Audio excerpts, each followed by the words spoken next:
दलित समाज जो नायक है या नायिका है वह जरूर दलित समाज से ही होगा और उनका पाला पड़ता होगा उच्च वर्ण के लोगों से और उसको उसका यथार्थ चित्रण करते हुए प्रेमचंद ये दलित जाति की समस्याओं पर गहरी चोट करना चाहते हैं। इस कहानी में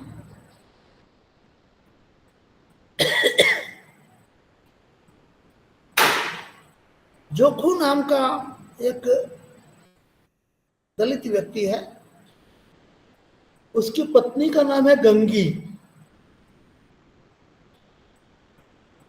जोखू बीमार है, कई दिनों से बीमार पड़ा है। तो कहानी एकदम नाटकीय ढंग से शुरू होती है। गंगी पानी पिला, तो गंगी पानी पिलाती है तो उस लोटे में जो पानी है उसको मुंह में लगाते ही वह थू थू करके बोलने लगता है कि गंदा पानी पिलाए देती है। हाँ, क्या बोलता है वो, ये कैसा पानी है, मारे बांस के पिया नहीं जाता, गला सूखा जा रहा है और तो सड़ा हुआ पानी पिलाए देती है। अच्छा, पति पत्नी की बात है। तो गंगी यह बात सुनकर हतप्रभ रह जाती है। वो रोज शाम को जाकर पानी भर लेती है। कुआं बहुत दूर है, गांव में 4 कुएं हैं। एक ठाकुर का कुआं है पास में, एक साहू का कुआं है गांव के अंत में, ठीक है, एक वह कुआं है जहां से ये लोग पानी लाते हैं।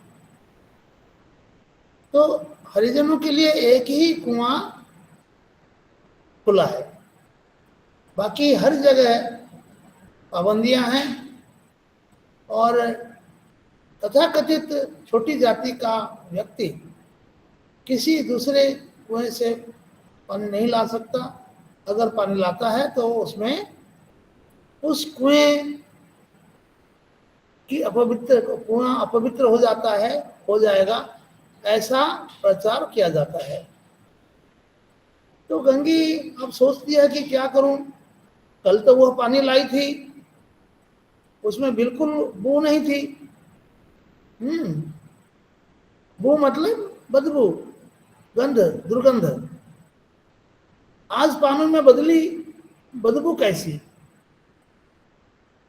लोटा को नाक से लगाकर सूंघा उसने, सचमुच बदबू थी। जरूर कोई जानवर कुएं में गिरकर मर गया होगा। तब वो सोचती है कि उस कुएं में जरूर कोई जानवर गिरकर मर गया होगा, नहीं तो बदबू कैसे आती। और लेकिन वो चिंता में पड़ जाती है कि अब दूसरा पानी कहां से आवे। ठाकुर के कुएं पर चढ़ने नहीं देगा कोई। तो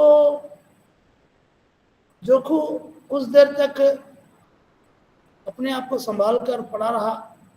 फिर उसने बोला, चल वही पानी दे दे, नाक बंद करके पी लेता हूं।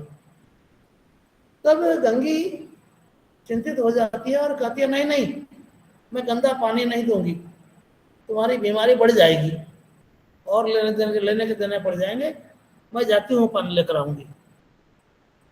हिम्मत उठाती है।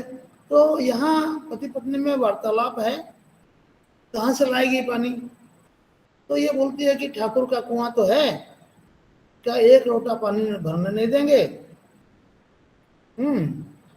इस तरह से हिम्मत करके वो रस्सी और पगड़ी लेकर निकलती है शाम का समय है और वो है जाकर कुएं के ओट में वो जाकर छुप कर बैठ जाती है।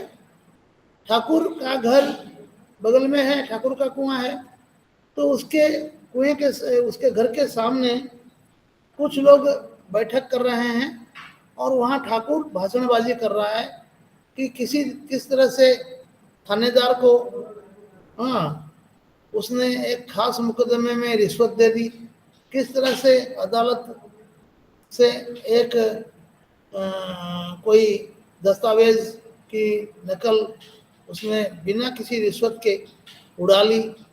कोई 20 मांग रहा था, कोई 30 मांग रहा था, कोई 50 मांग रहा था, लेकिन बिना एक पैसा खर्च किए इस तरह से, हाँ, उसने अपना काम हासिल कर लिया, अपना डेंगे हाँक रहा था। तो ये चुपचाप जो जगत है, कुएं का जगत, जगत समझते हैं, कुएं को चारों तरफ से घेर के जो थोड़ा सा ऊंचा बना दिया जाता है, उस पर चढ़कर लोग पानी लाते हैं और उसका काम यह है कि बाहर का पानी, जो बदली का पानी, बरसात का पानी कुएं में न घुसे, पानी खराब ना हो, तो उसको जगत कहते हैं। इसके बारे में चर्चा हुई थी कि कौन से उपन्यास में चर्चा हुई थी, कौन बताएगा? कुएं की जगत के बारे में किस उपन्यास में चर्चा हुई थी? बोलो, जल्दी से बोलो ना। हम लोग 3 उपन्यास पढ़ चुके हैं या 4 पढ़ चुके हैं। उसमें किसमें कुआं था?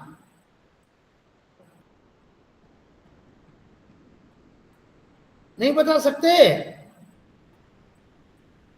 आप लोग ध्यान नहीं देते बिल्कुल। धरती धन्ना अपना सर, हाँ धरती धरना अपना।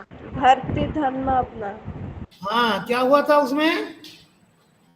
उसका वो जगत नहीं था, इसलिए वो पानी भर जाता और जो गंदा पानी होता वो कुएं में भर जाता, तो वो मतलब हाँ, कुआं गांव में बाढ़ आई ठीक हो। थी और बाढ़ का पानी, बाढ़ में क्या होता है कि सारी गंदगी बह के, टट्टी मूत वगैरह, हाँ, सब बह के आ जाता है।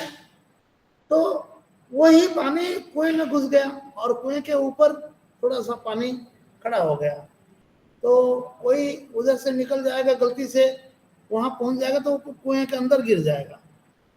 खैर, तो कुएं के जगत, ठाकुर के कुएं के पास वो पहुंची है और जगत के ओट में छुप कर बैठी है कि ठाकुर अपने घर में घुसे तो वो पानी लेकर जाए। बहुत छोटी सी कहानी है। तो उसके बाद उसके मन में देखिए पृष्ठ संख्या, ये जो कहानी विविधा है, कहानी विविधा, जिसमें सारी कहानियां हैं, मतलब उसका मूल पाठ है, उसी से आप लोग पढ़ना। तो उसमें कुछ संख्या 13 में 1, 2, तीसरा अनुच्छेद जो है, ठीक है, कुप्पी की धुंधली रोशनी कुएं पर आ रही थी। कुप्पी मतलब, कुप्पी किसको बोलते हैं? डिबरी, डिबरी, डिब्बी, उड़िया में डिब्बी बोलते हैं। आप लोगों ने डिब्बी देखा है? डिबरी, सर जी क्या? पानी की किलो पानी जी खाते सर। थोड़ा लगी। डिब्बी नहीं देखी? हाँ सर, देखिए। जी सर क्या होता देखिए, है वो? जिसमें वो केरोसिन डालकर उसे जाल मतलब ये आग हाँ, लगाते हैं। एक बोतल में हाँ वो ढक्कन में छेद कर देते हैं, उसमें एक वो डाल देते हैं कपड़ा, हाँ, सलिता डालकर उसमें अंदर केरोसिन भर देते हैं। वो सलिता जो है, पानी, वो जो केरोसिन को खींचता रहता है और उसको जलाते हैं। उसको हिंदी में कुप्पी बोलते हैं। कुप्पी का विकसित रूप है लालटेन, ठीक है। तो कुप्पी जल रही है वहां, कहाँ, ठाकुर के घर के सामने, वहां लोग बैठक कर रहे हैं। ये कहानी जो लिखी गई उस समय बिजली कहाँ थी, ठीक है ना।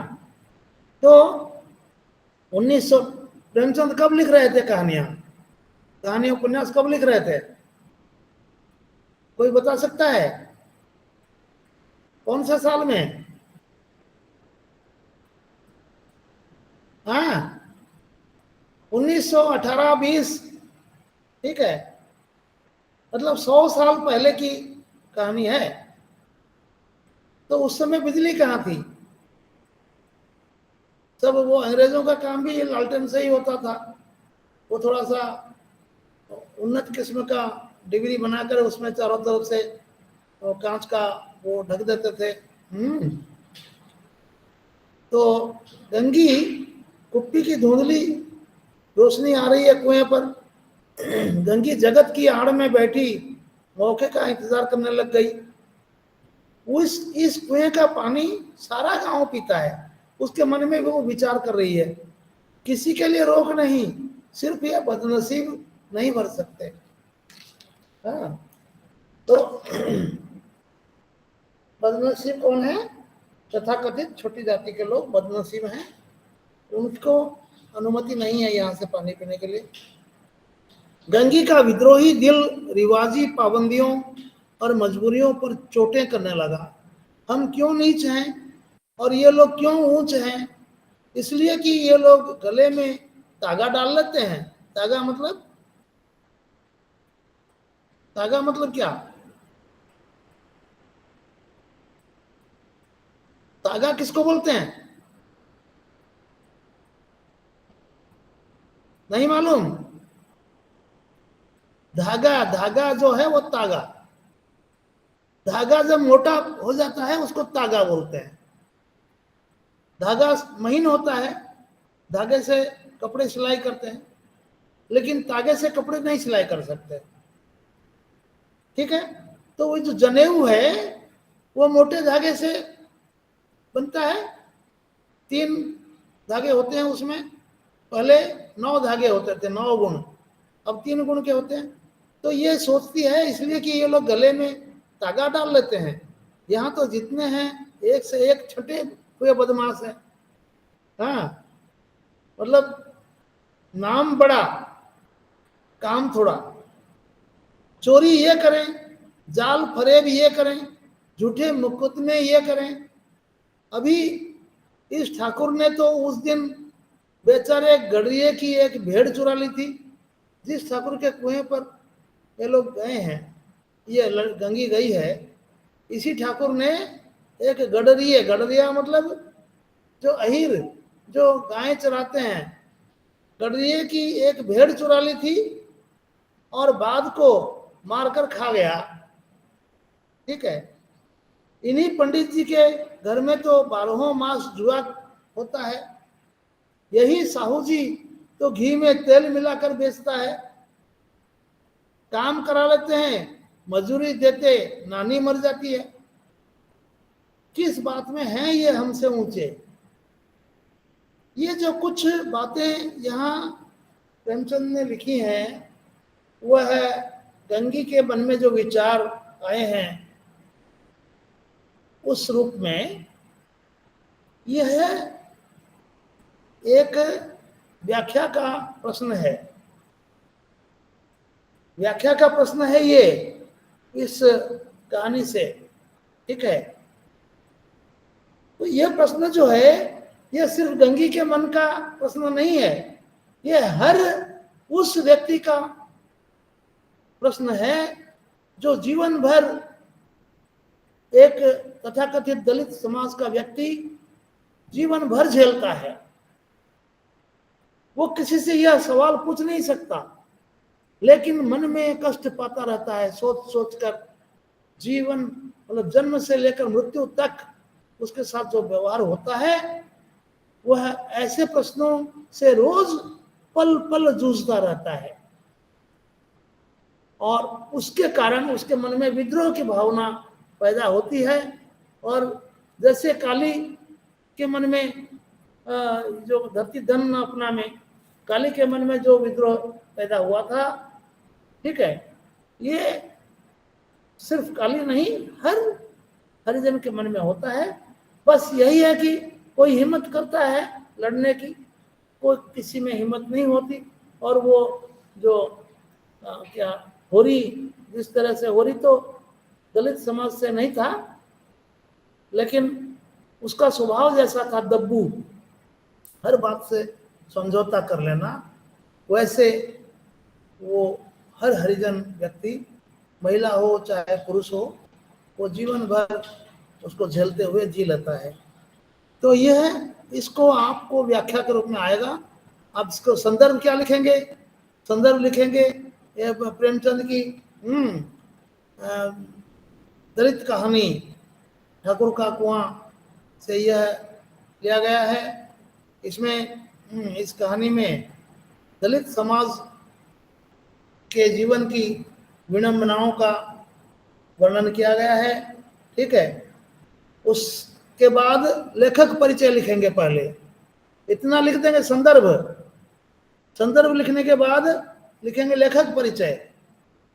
वहां प्रेमचंद के बारे में आप लिखेंगे, उनकी उनका जन्म, मृत्यु, उनकी रचनाएं, उनकी रचनाओं में जो मौलिक बातें हैं जो मैंने आपको बताई कि दलित जीवन पर प्रकाश डालते हैं, नारी विमर्श, स्त्री की दयनीय स्थिति पर वो कटु आलोचना करते हैं, ठीक है।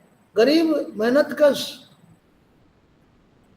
समाज के हर उस व्यक्ति का वो प्रतिनिधित्व करते हैं, ठीक है। और सामाजिक आध्यात्मिक विडंबनाओं के क्या अंधविश्वासों पर गहरी चोट करते हैं। ये सब बातें उसमें 2-3 अनुच्छेद बनाकर लिख देंगे, चाहे व्याख्या ही क्यों ना हो, लेकिन उसमें आप लिखेंगे तो क्या होगा, आपका उत्तर थोड़ा बड़ा हो जाएगा और जांचकर्ता प्रभावित हो जाएगा कि विद्यार्थी ने गहन अध्ययन किया है, ठीक है ना। ये मैं आपको बताता हूं। व्याख्या हर प्रश्न में आप लेखक के बारे में लिखेंगे, चाहे व्याख्या हो, चाहे संक्षिप्त टिप्पणी हो, चाहे दीर्घ उत्तरीय प्रश्न हो। बात समझ में आई? शर्मिला, शर्मिला, आप लोग कुछ उत्तर नहीं देते। जी सर। रूपाली, जी सर। हाँ, बात समझ में आ रही है ना?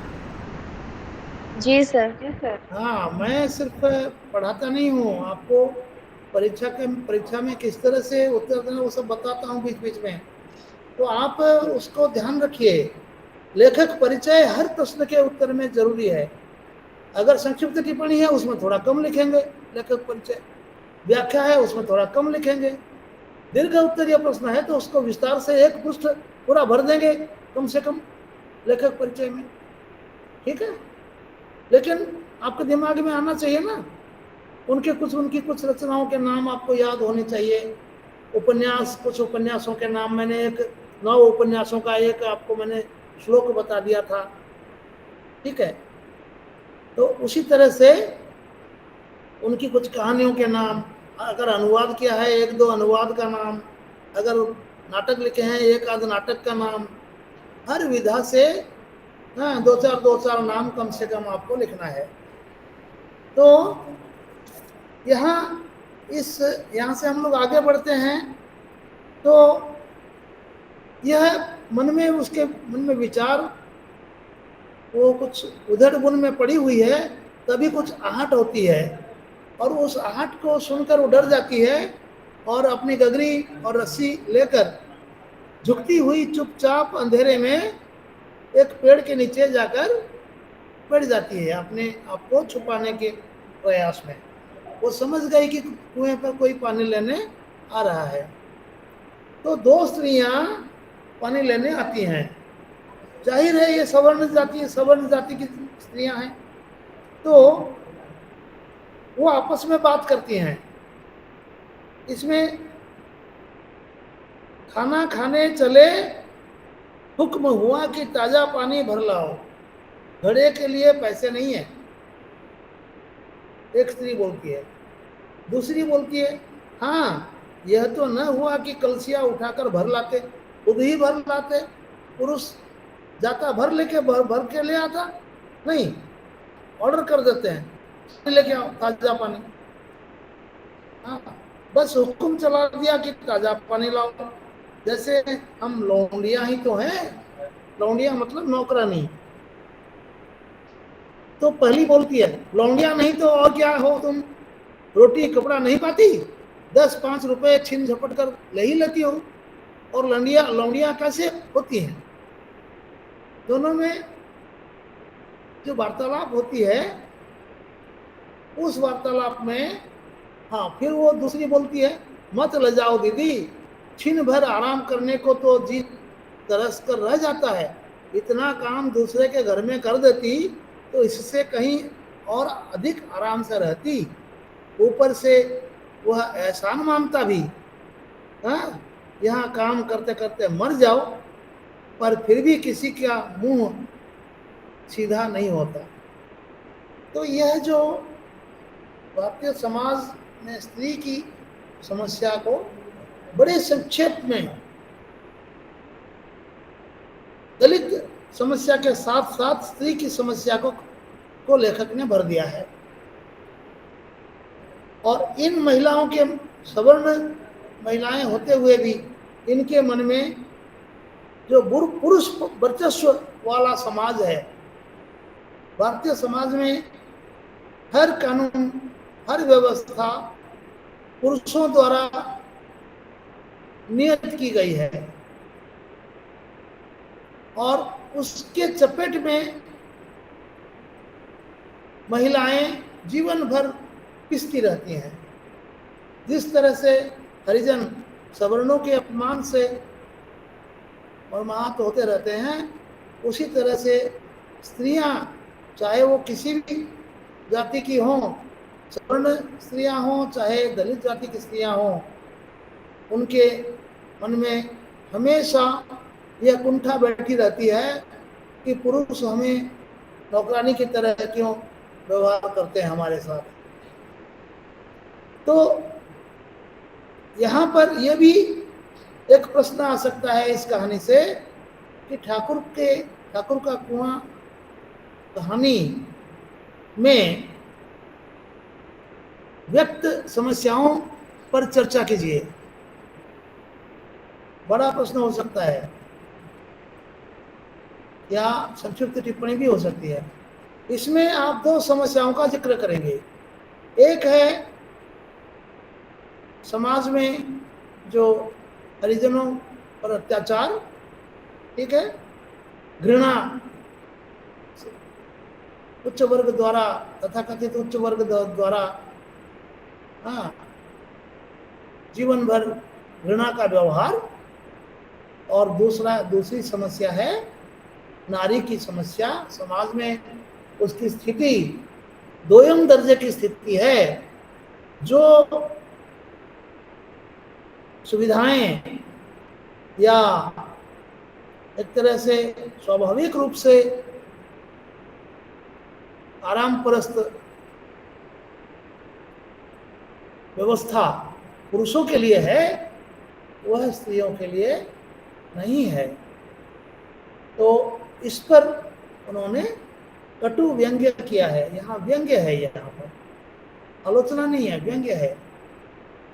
और ये जो देखिए, ये जो गंगी के मन में जो विचार आ रहे थे सवर्णों के बारे में, वह भी व्यंग्यात्मक शैली में लिखी गई है वो बातें।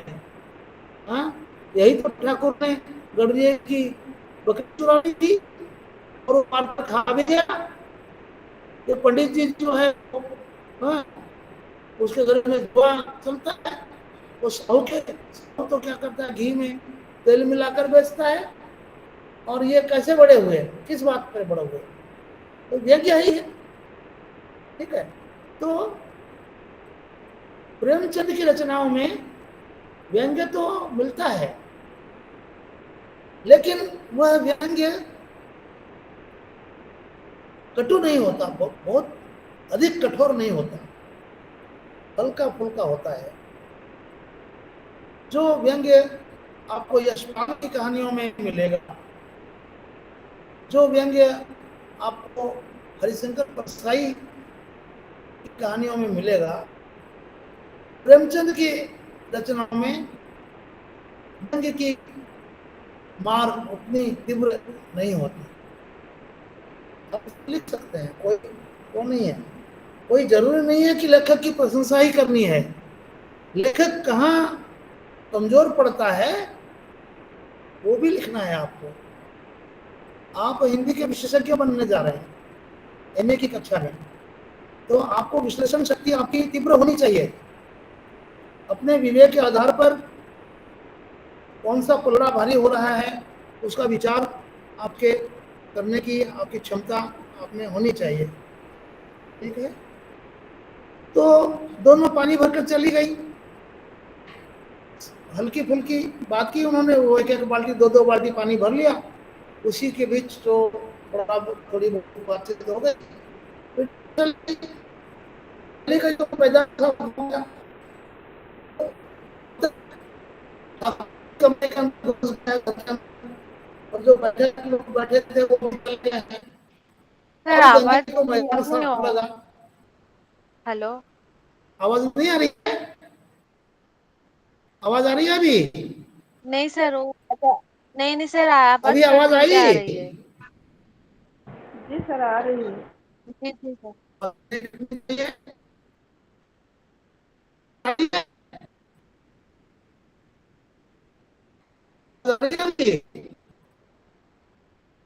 नहीं सर, फिर कट रही है।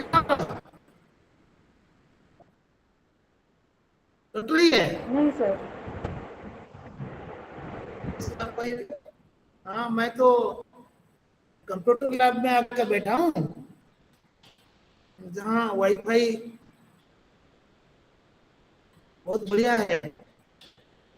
अभी सुनाई दे क्या? थोड़ा थोड़ा कट रहा है। सुनाई दिया? जी सर। समझ में आ रहा है नहीं बताओ? आ रहा है सर। ठीक है, मैं जारी रखता हूँ। हाँ, जी सर। तो गंगी क्या करती है, तुरंत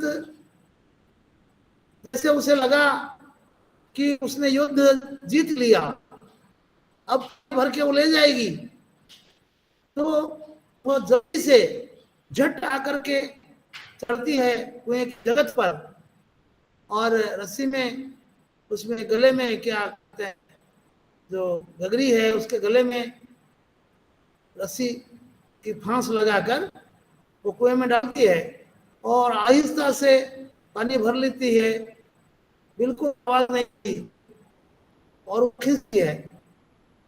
तो एक दो झटके में ही पानी ऊपर खींच लेती है।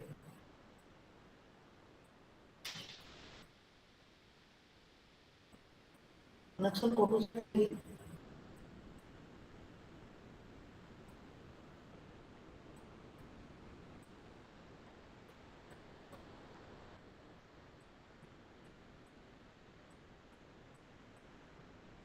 हाँ, अभी कट गई थी, कनेक्शन कट गया था। आवाज आ रही है शर्मिला? जी सर, आ रही है। जी सर, जी सर, आ रही है। जी सर, आ रही तो है। आ रही है ना आवाज? हाँ, तो जी सर।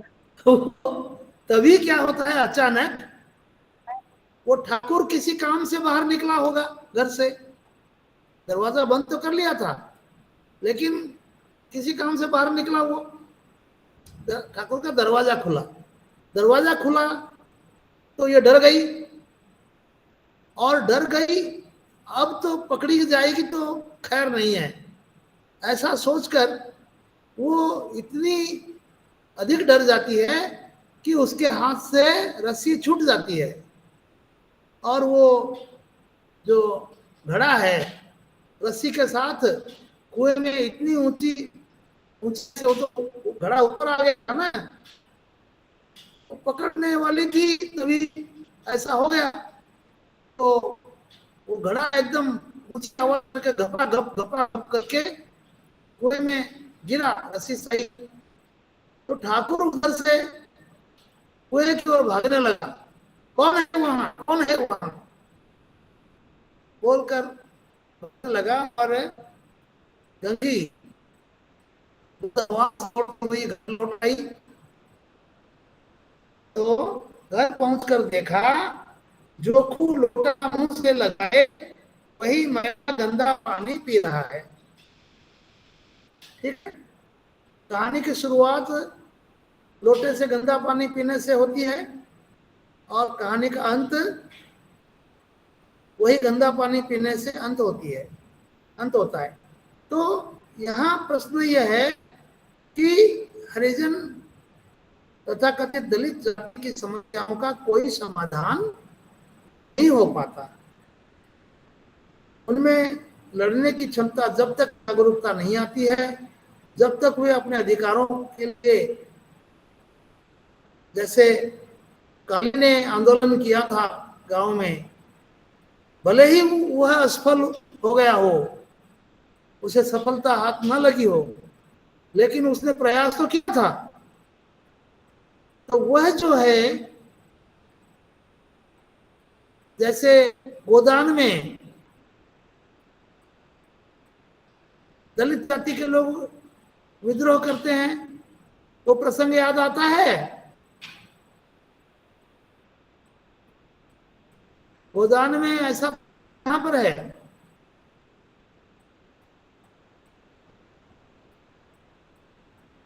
बताओ जल्दी।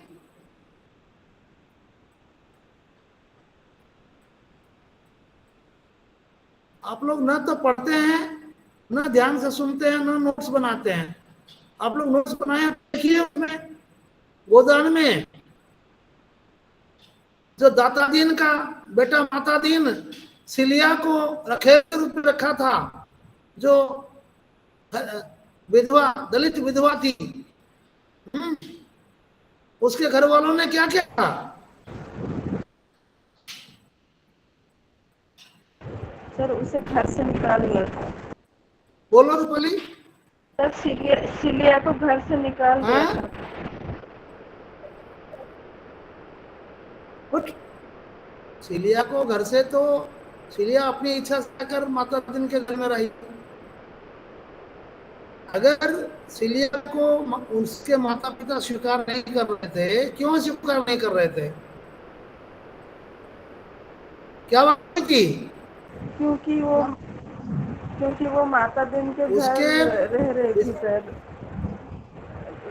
रखेलू के और के।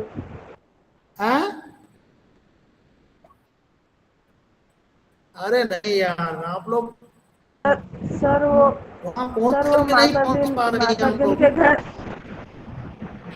सर माता दिन के घर पे वो रखेलू के तौर से रह रही थी सर। हाँ, इसीलिए उसे अपनाया नहीं था। हाँ,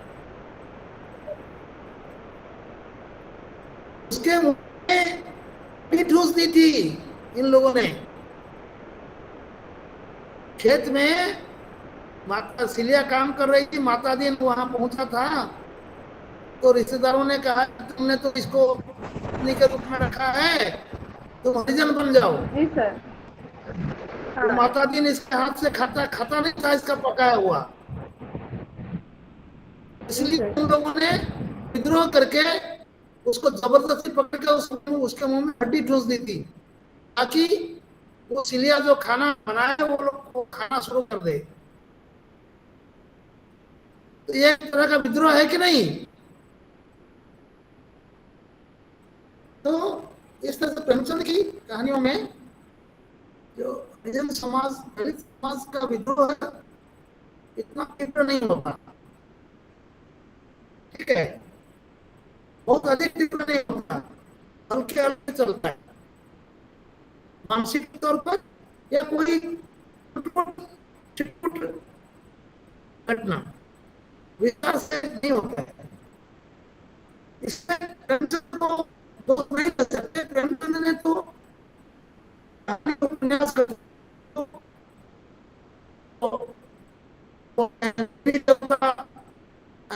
हरियाली, हाँ, ये वो शक्तियां,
अब आवाज आ रही है?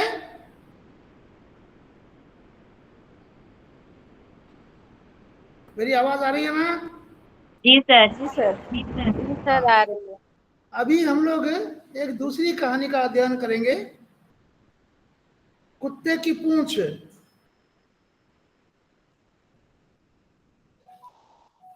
कुत्ते की पूंछ एक कहानी है, यशपाल की रचना।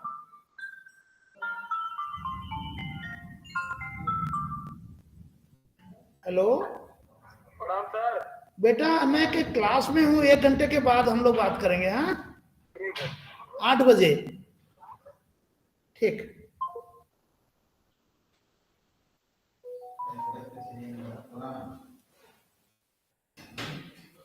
बिजली चली गई, चलो मैं मोबाइल का टॉर्च लगा लिया। तो आप लोग सुन रहे हैं ना? जी सर, सुन रहे हैं। हाँ, यशपाल के बारे में, यशपाल का, इसकी रचना जो है, इसके लेखक हैं यशपाल। यशपाल के बारे में लिख लीजिए, मैं बताता हूं।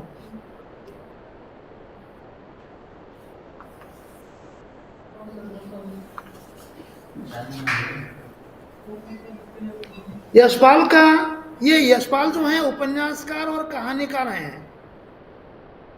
सुनाई दे रहा है? इनका जन्म 30 दिसंबर 1903 को हुआ, फिरोजपुर छावनी पंजाब। फिरोजपुर छावनी पंजाब लिख लिया। इनकी मृत्यु 26 दिसंबर 1976 उत्तर प्रदेश के वाराणसी में इनकी मौत हुई।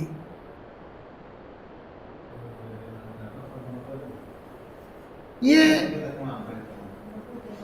प्रेमचंदोत्तर युग के हैं, प्रगतिशील साहित्य के विचारधारा के हैं। इनका जीवन, ये आर्य समाज से जुड़े, उसके बाद कांग्रेस से जुड़े, धीरे धीरे इनका गांधी जी से मोह भंग हो गया और ये क्रांतिकारी मित्रों के साथ मिलकर सशस्त्र क्रांति करना चाहते थे। सुनाई दे रहा है?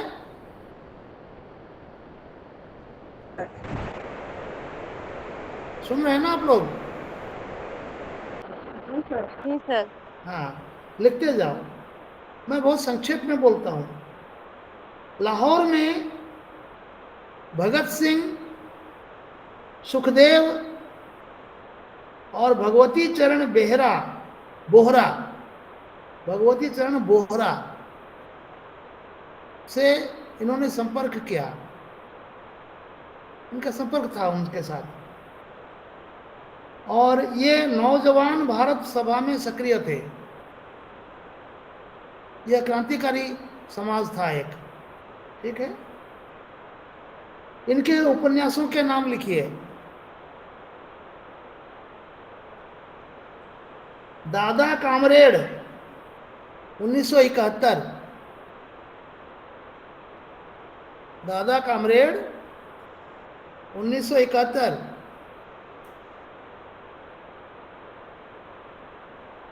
ठीक है। मेरा वीडियो नहीं आ रहा है ना?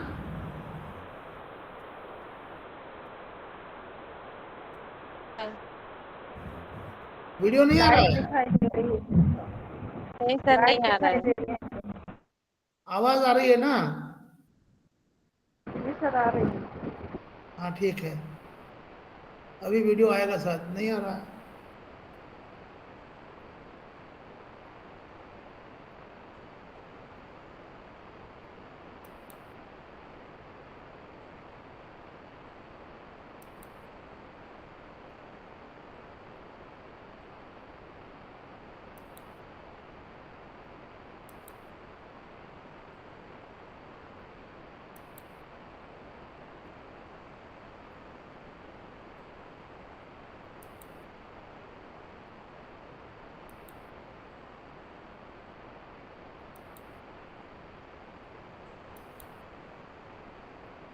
चलो, जैसा भी है, ये चालू नहीं हो रहा है, कोई बात नहीं, आवाज आ रही है तो काफी है, ठीक है।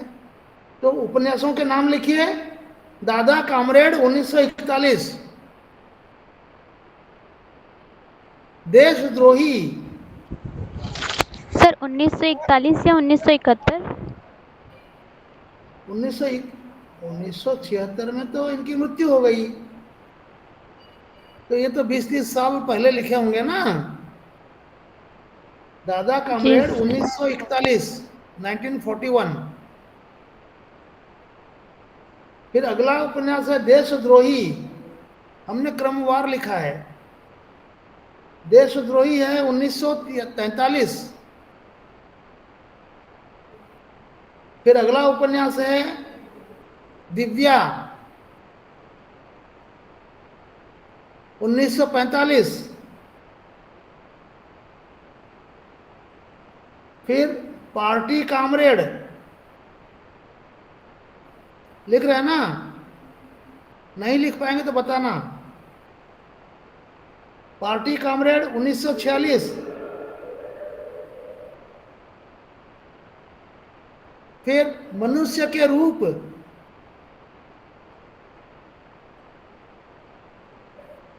1949।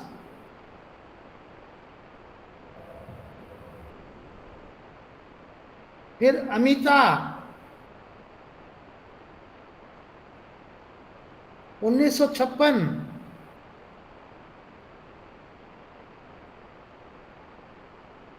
झूठा सच भाग 1,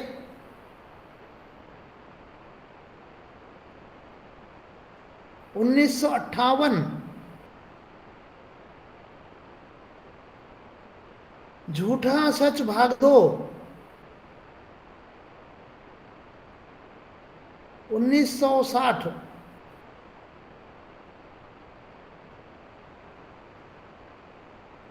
फिर 12 घंटे,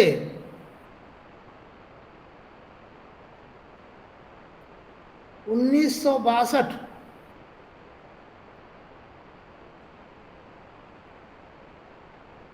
अप्सरा का शाप,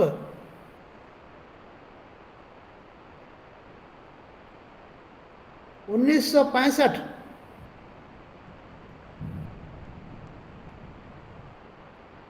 क्यों फंसे, 1968।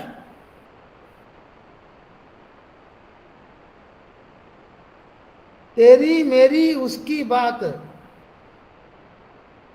तेरी मेरी उसकी बात 1974,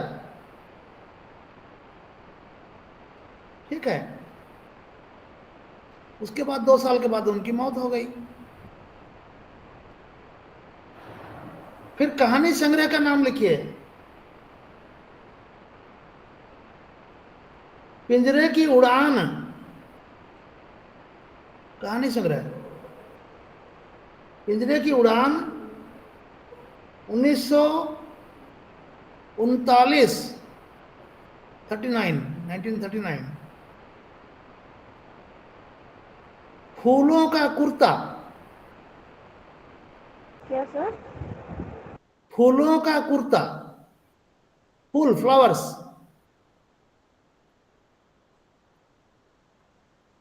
फूलों का कुर्ता 1949।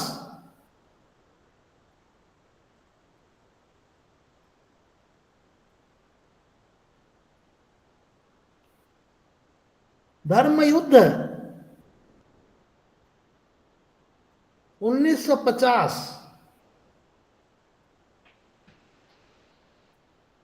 सच बोलने की भूल 1962।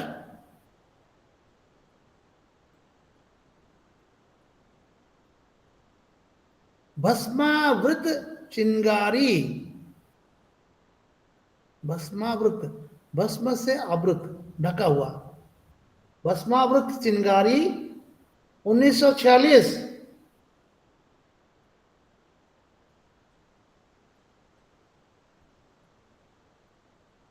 उत्तनी की मां, उत्तनी, उत्तनी की मां 1955।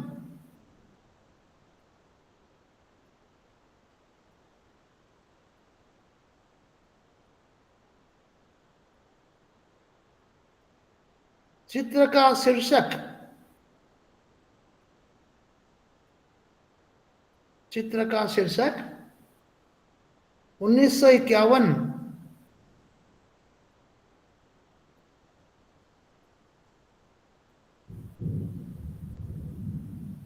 तुमने क्यों कहा था मैं सुंदर हूं, तुमने क्यों कहा था मैं सुंदर हूं।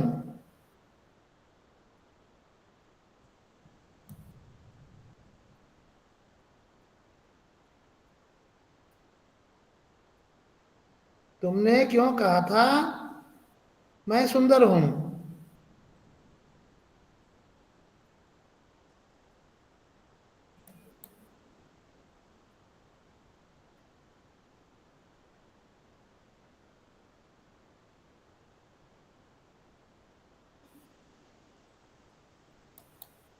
सुनाई दे रहा है? जी सर, जी सर। तुमने क्यों कहा था मैं सुंदर हूं 1954। ज्ञान दान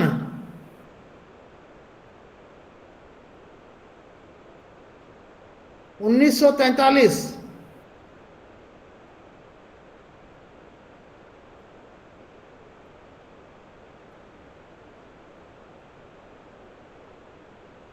वो दुनिया,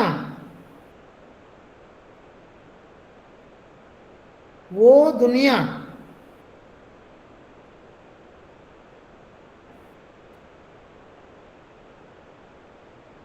वीडियो चालू हो गया, बिजली आई तो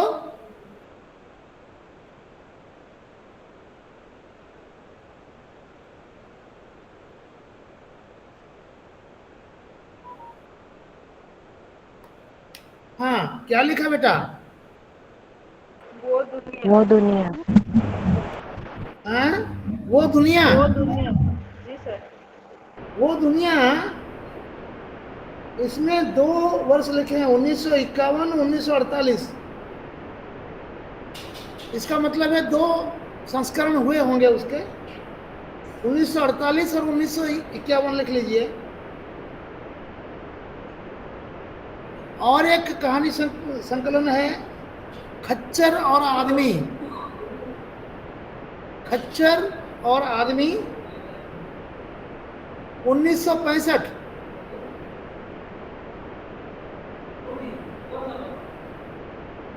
फिर भूख के 3 दिन, भूख के 3 दिन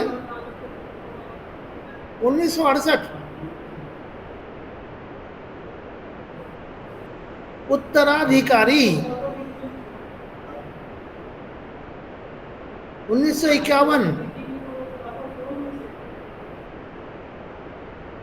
अभिशप्त 1943।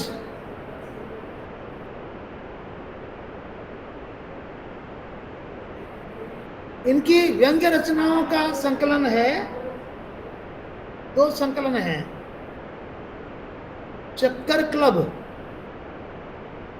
एक संकलन का नाम है चक्कर क्लब, दूसरे संकलन का नाम है कुत्ते की पूंछ।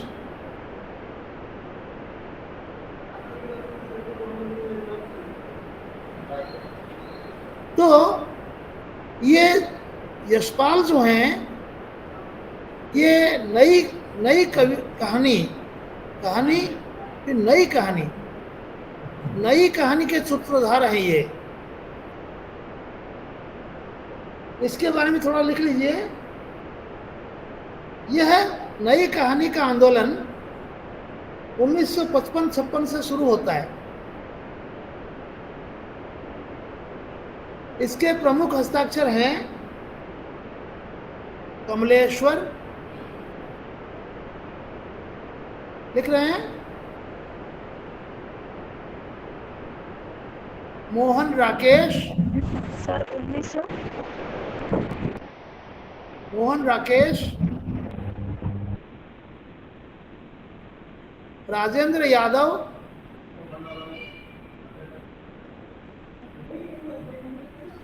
कृष्णा सोवती, मन्नू भंडारी,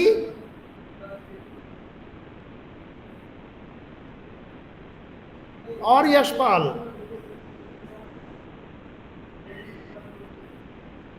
अच्छा, इसकी विशेषता क्या है?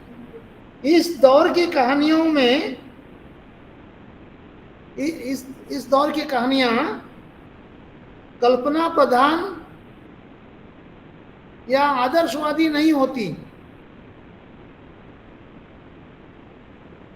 कल्पना प्रधान या आदर्शवादी नहीं होती, बल्कि भोगे हुए यथार्थ पर आधारित होती हैं।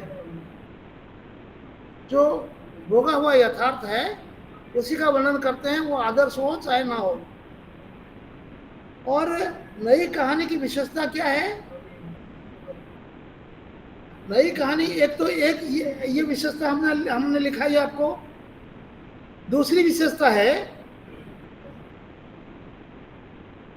यह जीवन के किसी मार्मिक तथ्य को, मनुष्य जीवन के किसी मार्मिक तथ्य को नाटकीय प्रभाव के साथ व्यक्त करती है। नई कहानी में किसी बहुत ही मार्मिक तथ्य को नाटकीय ढंग से उसकी प्रस्तुति की जाती है। इस कहानी में इसमें यथार्थ होता है और मनोविज्ञान होता है। ठीक है। नई कहानी लेखन की परिपक्व अवस्था है।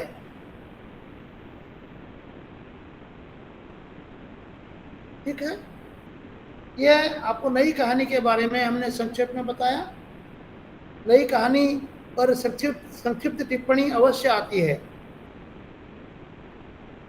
यह एक अनिवार्य प्रश्न है, नई कहानी। और उसमें आप ये नई कहानी का आंदोलन कब से शुरू हुआ और इसके कौन कौन प्रमुख हस्ताक्षर हैं, और इसका जो मैंने थोड़ा सा बताया उसकी विशेषताएं, उतने लिख देंगे। फिर ये जो लेखक, जिन लेखकों का नाम हमने आपको बताया, उनकी दो दो रचनाएं जितने भी आपको याद हो उनको लिख देंगे। और किसी कहानी के बारे में, मान लो मनु भंडारी की कहानी आपने पढ़ी है, यशपाल की कहानी आपने पढ़ी है, ठीक है, तो उसमें से और भी कोई कहानी आप पढ़ेंगे, उसमें से जो आपको थोड़ा बहुत याद होगा कोई छोटा सा प्रसंग उसमें जोड़ देंगे जिसमें व्यंग्य हो और मार्मिक तथ्य हो और नाटकीयता हो। यह है आपकी कल्पना दृष्टि, आपकी विश्लेषण शक्ति पर निर्भर करता है। आप लोग पहले जिस तरह से कहानी पढ़ते थे, अध्ययन का तरीका वो नहीं है एमए की कक्षा में। इसमें आप उसको, उसके अंदर क्या रस है उसको, उसका आस्वादन करते हुए पढ़ेंगे और आपकी दृष्टि हमेशा एक आलोचक की दृष्टि होनी चाहिए। वो लेखक लिख रहा है, वो बहुत बड़ा आदमी है, प्रतिष्ठित व्यक्ति है, उसके प्रति सम्मान की भावना होने के साथ साथ उसकी कमियों को ढूंढना या उसकी खूबियों को ढूंढना, ये आपके दिमाग में होना चाहिए। और ये बिना अभ्यास के नहीं हो सकता। कोई टीचर बता देगा आप सीख लेंगे, ऐसा नहीं है। आपको स्वयं पढ़कर उसकी खूबियों को तलाशना पड़ेगा। तो यह जो कुत्ते की पूंछ कहानी है, इसको मैं संक्षेप में बता देता हूं। एक शहर में एक फिल्म लगी है, ठीक है, मध्य वर्ग के व्यक्ति हैं ये पति पत्नी। इस कहानी में 4 पात्र हैं, ठीक है। प्रेमचंद की कहानी जो आपने पढ़ी अभी, उसमें भी 4 पात्र हैं, 5 पात्र हैं उसमें, लेकिन वो ठाकुर सामने नहीं आता है, लेकिन बाकी 4 पात्र सामने आते हैं। उनका वार्तालाप है, लेकिन ठाकुर भी सामने आता है, कौन है वहाँ, कौन है वहाँ चिल्लाते हुए आता है। तो यहाँ यशपाल में, यशपाल की कहानी जो कुत्ते की पूंछ, उसमें 2 4 5 पात्र हैं। तो ये दोनों पति पत्नी फिल्म देखने जाते हैं। अब इसमें मनोविज्ञान, मैंने जैसे कहा कि नई कहानी में मनोवैज्ञानिकता अधिक होती है, उस तरह से यशपाल कहानी की शुरुआत कैसे कर रहे हैं, ये बोल रहे हैं कि श्रीमती जी कई दिन से कह रही थी, कई दिन से कह रही थी या कई दिनों से कह रही थी, ठीक है। तो यहाँ लिखा है कई दिन से, कई दिनों से होना चाहिए, कह रही थी उल्टी बयार फिल्म की बहुत चर्चा है, देख लेते तो अच्छा था। श्रीमती जी की इच्छा है फिल्म देखने के लिए जाने की, लेकिन ये जो पति महाशय हैं, ये फिल्म वगैरह में इनकी रुचि नहीं है। फिल्म देख लेने से एतराज तो न था, परंतु सिनेमा शुरू होने के समय अर्थात 6:30 बजे तक दफ्तर के काम से ही छुट्टी नहीं मिल पाती थी। तो इस तरह से कहानी शुरू होती है और चलो ये लोग जाते हैं कहानी देखने के लिए, फिल्म देखने के लिए। तो फिल्म खत्म होती है आधी रात को। आधी रात को जब खत्म होती है तो आप लोग कभी अगर फिल्म में गए होंगे, आजकल हम लोग तो नहीं जाते हैं, जवानी में जरूर कुछ फिल्में देखी हैं, लेकिन फिल्म जो सिनेमा हॉल है उसके प्रेक्षागृह से निकलने के बाद आप देखना रिक्शा, तांगा, ऑटो, उसकी भीड़ रहती है और देखते ही देखते खत्म हो जाता है। 5-10 मिनट के अंदर ही वो सड़क सुनसान हो जाती है। अगर किसी ने उसी 5-10 मिनट में सवारी नहीं ली तो फिर उसके लिए परेशानी जरूरी है, परेशानी जरूर होगी उसको। तो ये मध्य वर्ग के लोग हैं। पति जो है वकील है, पत्नी गृहिणी है। पैसों की चिंता तो रहती है, ठीक है ना।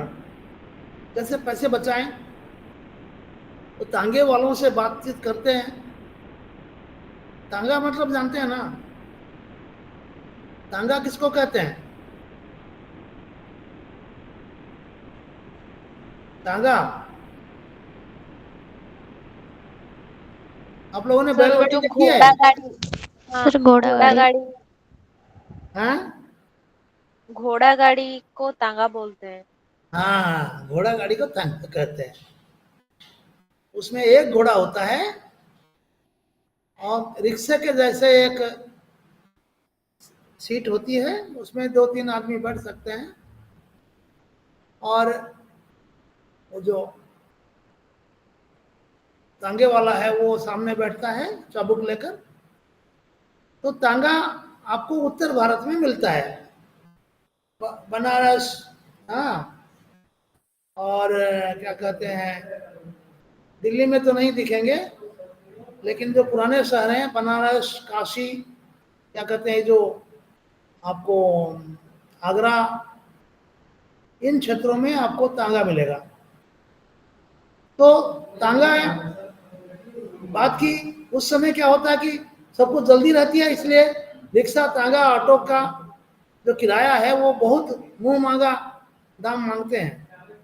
वही अनुभव आपको रेलवे स्टेशन पर भी होता होगा, बस स्टॉप पर जो लोग खड़े रहते हैं ऑटो वाले डबल दाम मांगते हैं, और जिनको पैसे बचाने हैं उनको काफी दूर पैदल जाना पड़ता है आगे, उधर कम पैसे में राजी होंगे लोग।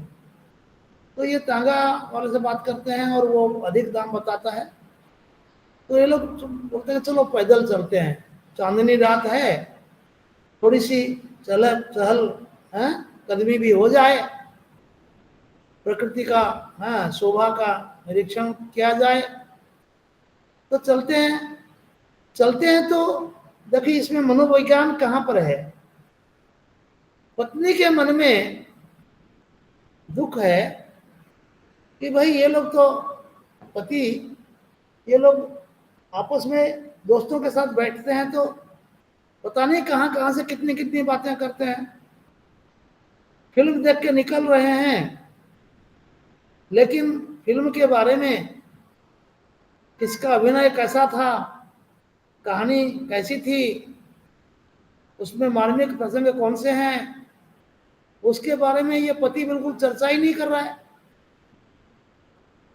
तो इसमें थोड़ा सा हास्य है कि शादी जब नई नई होती है तब तो खूब बातें करने का दिल करता है, फिर धीरे धीरे जब शादी की सालगिरह 1, 2, 4, 5 निकल जाते हैं तो वो जो आकर्षण नहीं रहता। एक बच्चा हो जाता है तो उसके बाद पत्नी बच्चे के पीछे लग जाती है, वो पहले जैसा आकर्षण नहीं रहता और आपस में बातचीत भी बहुत कम हो जाती है, अपने अपने काम धंधे में लग जाते हैं दोनों। तो यहाँ चलते हुए वो पत्नी इसको व्यंग्य कसती है कि कला के बारे में तो दोस्तों से बहुत बातें करते हो, हमसे क्यों बात नहीं करते। तो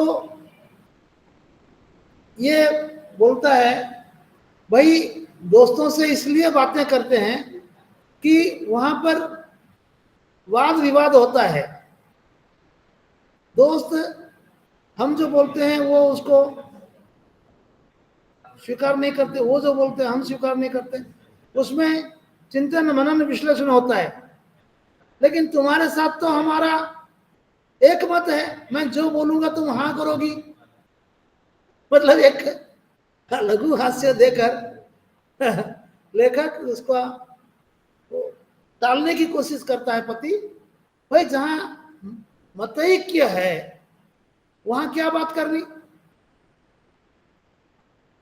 लेकिन वो जिद पर रहती है तो ये फिर बोलना शुरू करते हैं।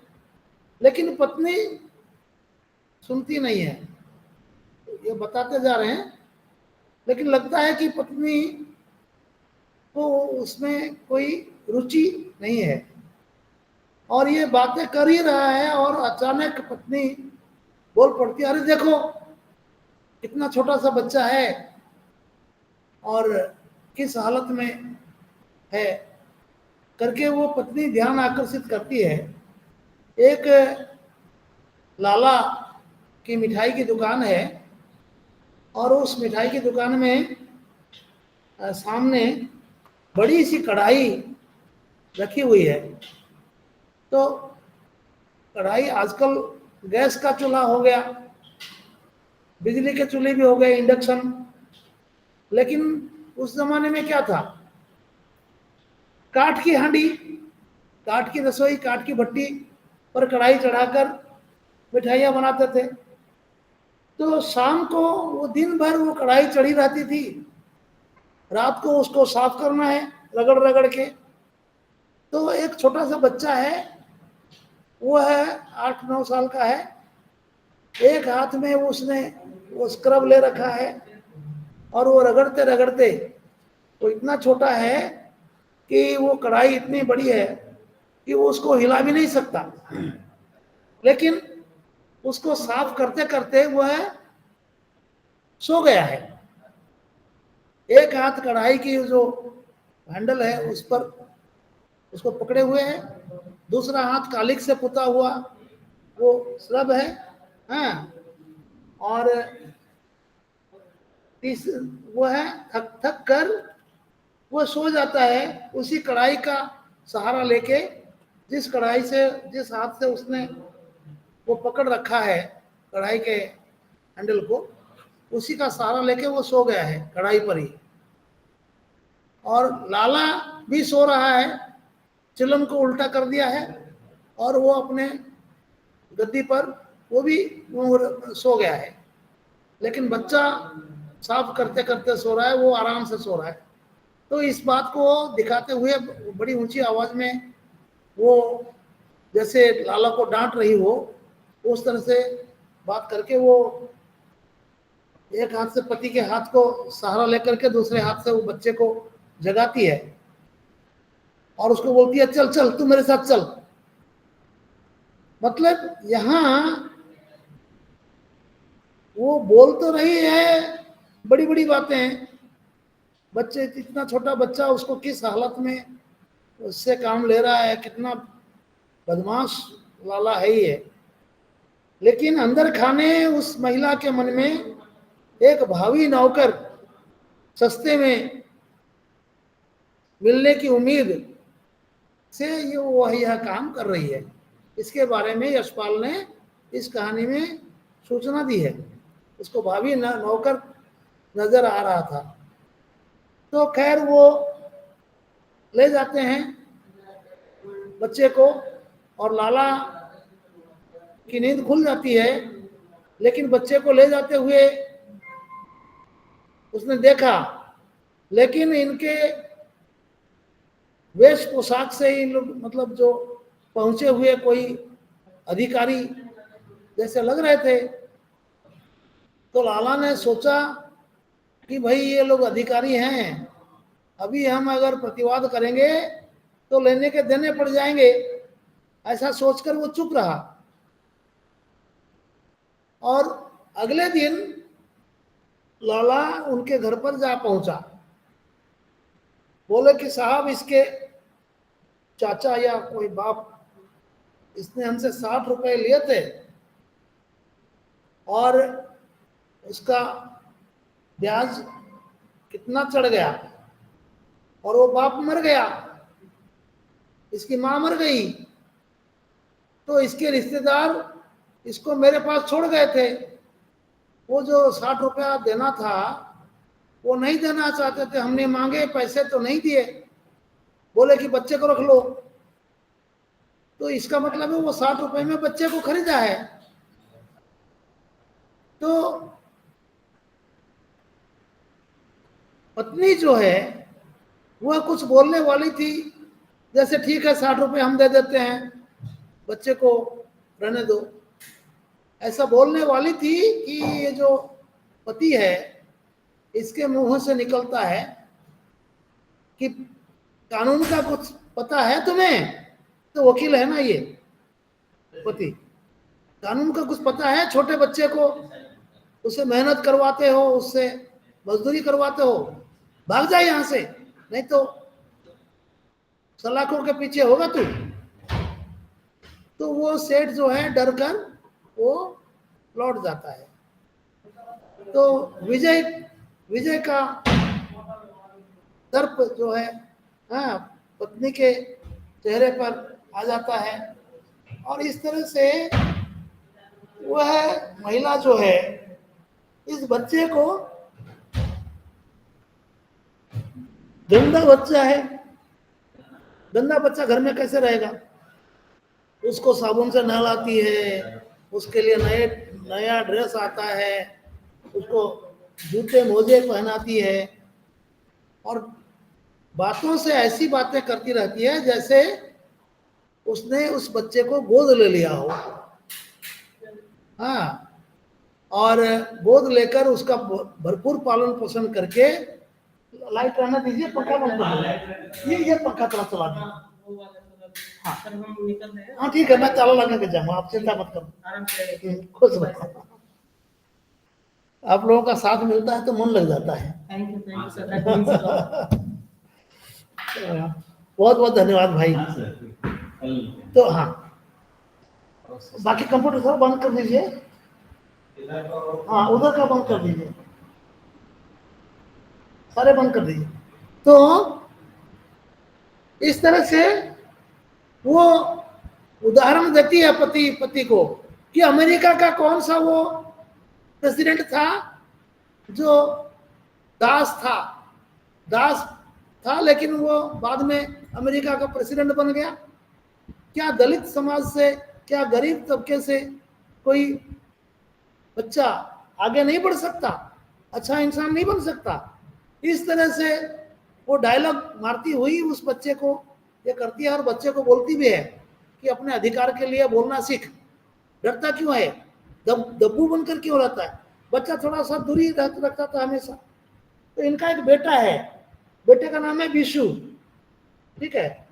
अच्छा, वो बर्तन मांजने वाला जो स्क्रब है वो लिख लीजिए, उसको हिंदी में बोलते हैं जूना। जूना, जा में बड़ाऊ की मात्रा ना, जूना हाथ में लेके ब्रश वो मांज रहा था, ठीक है।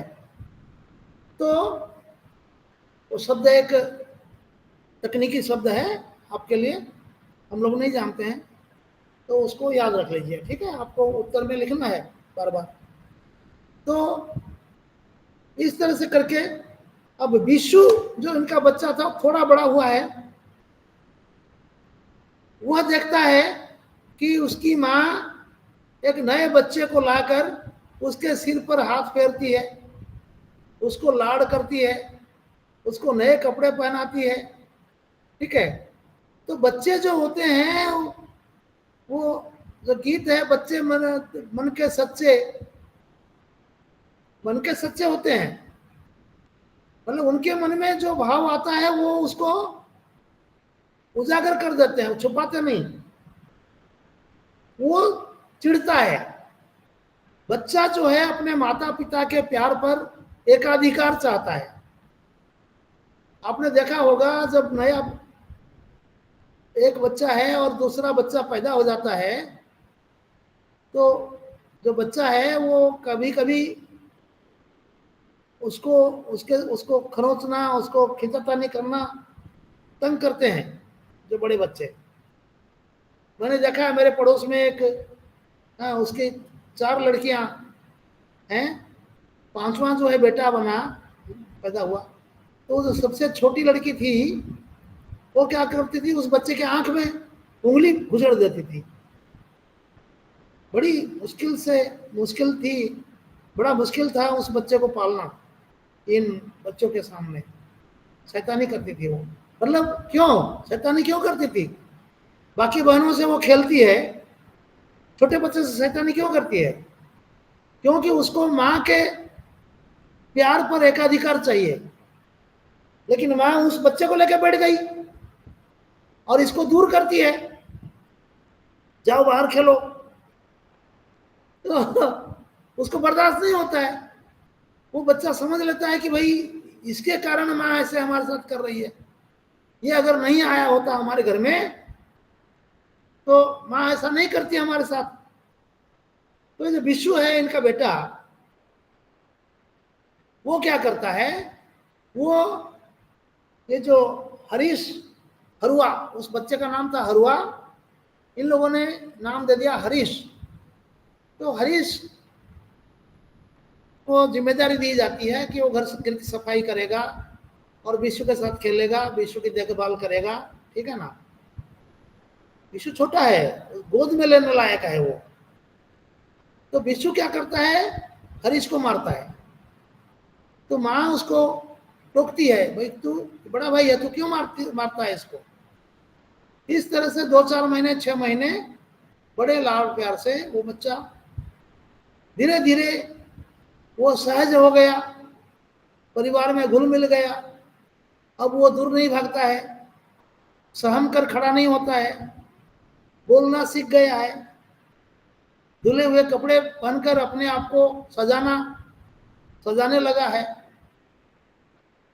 तो इस बीच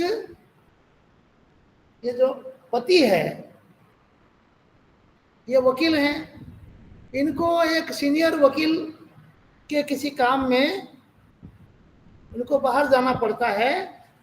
उस शहर का नाम आपको याद होना चाहिए, ठीक है। ये कहाँ जाते हैं, केदारपुर, ठीक है। उनको केदारपुर जाना पड़ता है किसी नवाब के काम से, ठीक है। उनके मुकदमे से, एक रियासत के मुकदमे के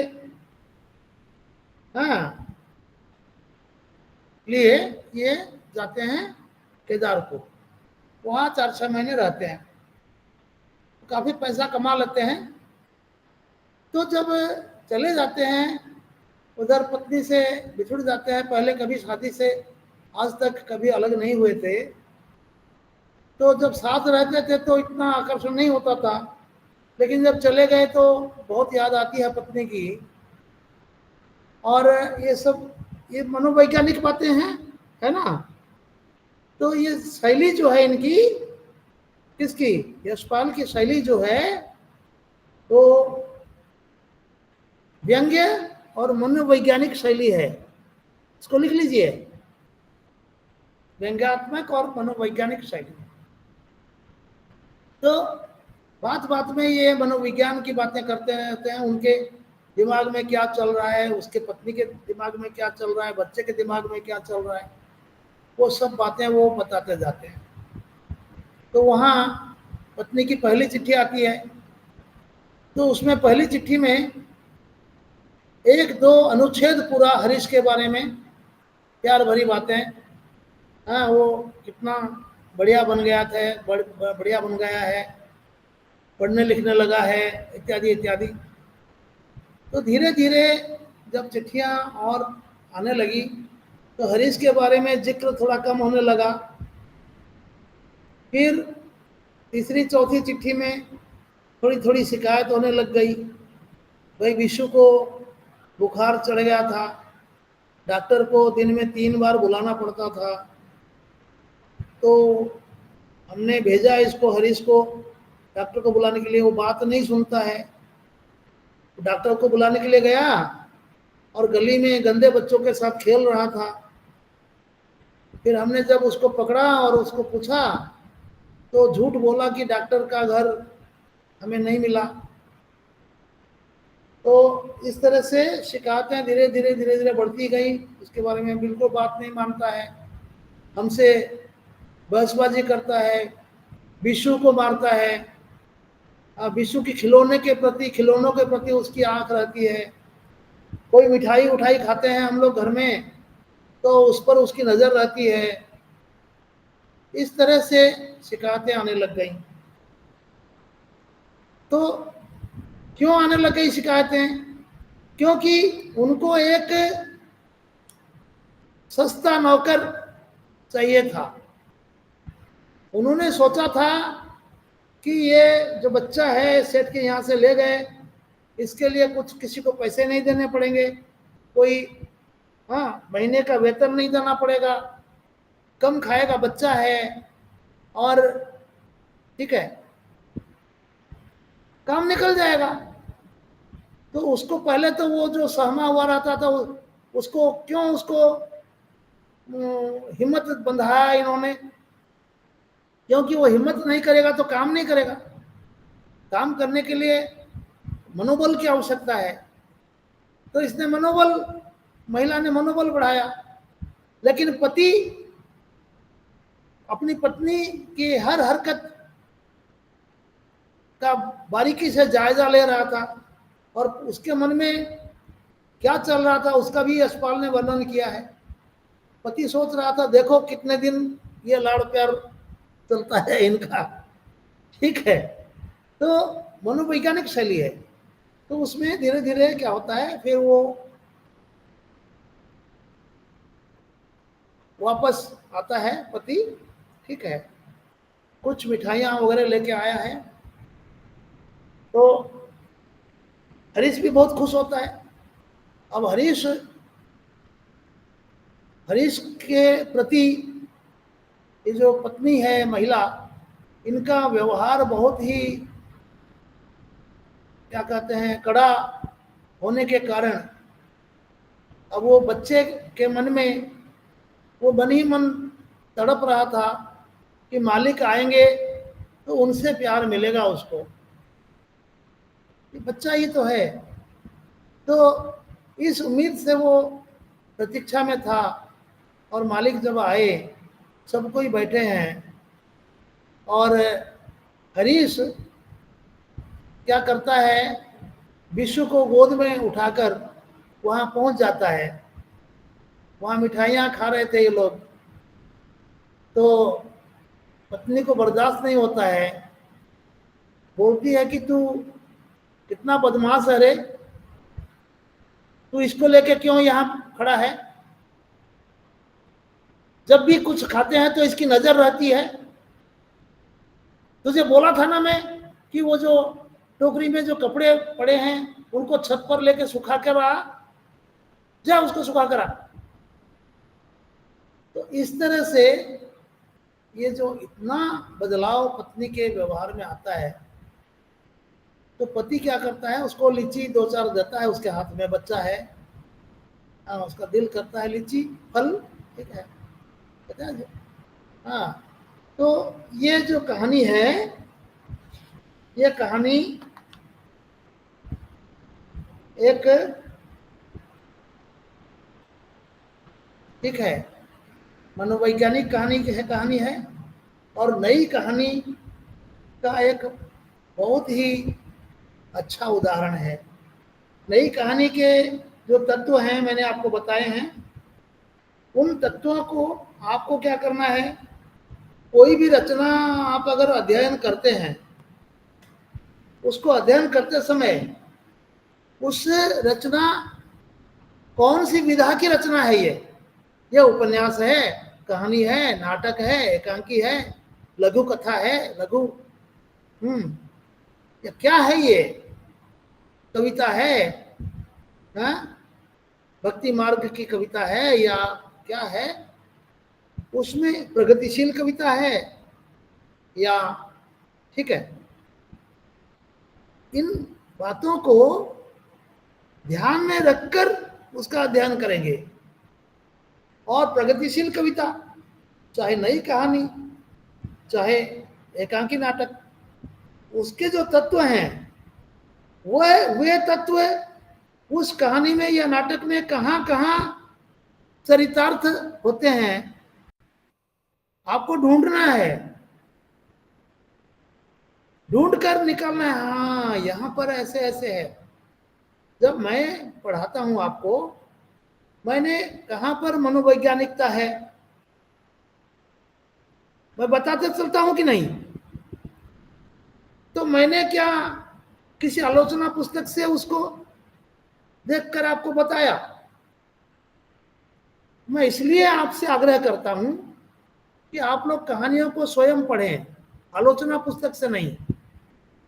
उपन्यास को आलोचना पुस्तक से पढ़ सकते हैं, क्योंकि उपन्यास बहुत बड़ी रचना है, उसको पढ़ने के लिए बहुत समय चाहिए। आपके हाथ में इतना समय नहीं है। परीक्षा सिर पर आ जाती है परीक्षा, तुरंत ही परीक्षा आ जाती है देखते देखते, और आपके पास घर का काम है, ऑफिस का काम है, आपके पास समय कम है। इसलिए आपको चुन चुन कर किस रचना को किस तरह से पढ़ना है वो मैं बता रहा हूं आपको। उपन्यासों को आप आलोचना पुस्तक से पढ़ लीजिए, वीडियो से सीख लीजिए, या नेट से पूछ कर नोट्स बना लीजिए। लेकिन कहानियों को और एकांकी नाटक को आपको मूल पाठ पढ़ना चाहिए। बड़ा नाटक, चंद्रगुप्त नाटक पढ़ने की जरूरत नहीं है, बहुत समय लगेगा, उसको आलोचना पुस्तक से देख लीजिए। हाँ, जयशंकर प्रसाद का जो नाटक है। लेकिन आपको अगर नुक्कड़ नाटक है, कौन सा, औरत नुक्कड़ नाटक आपके पाठ्यक्रम में है, छोटा सा नाटक है, उसको आप स्वयं पढ़ सकते हैं। स्वयं पढ़ेंगे और उसमें क्या क्या तत्व मिल रहे हैं उसको ढूंढ कर निकालेंगे, स्वयं अपना अगर नोट्स बनाएंगे, उसके बाद आलोचना पुस्तक पढ़ेंगे आप कि हमने जो ढूंढा, उसके बाद हमसे क्या क्या बातें छूट गई, उसको पता करने के लिए आप पढ़ेंगे। तो आपकी दृष्टि जो है, आपकी चिंतन शक्ति जो है, वह शक्ति विकसित होगी, आपकी विश्लेषण शक्ति प्रखर होने लगेगी। क्या मैं सही बोल रहा हूं आपको?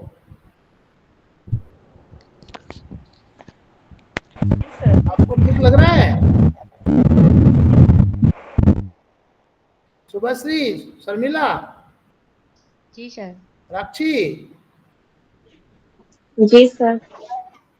हाँ, आप लोग, मैं तरीका पढ़ने का, अध्ययन करने का तरीका बताता हूं, आप लोग नोट करें और उसको याद रखें, ठीक है ना?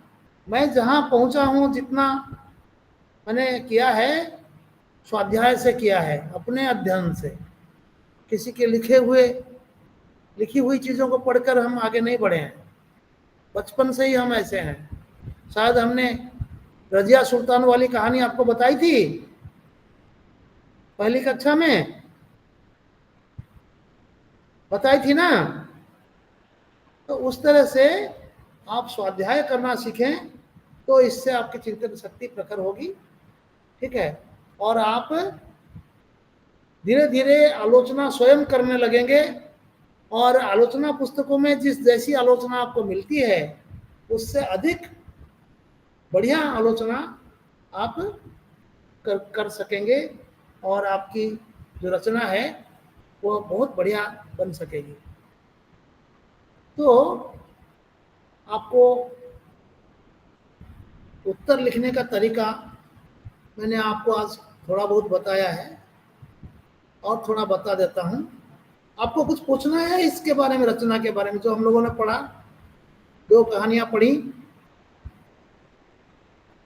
कुछ पूछना है तो प्रश्न पूछ लो।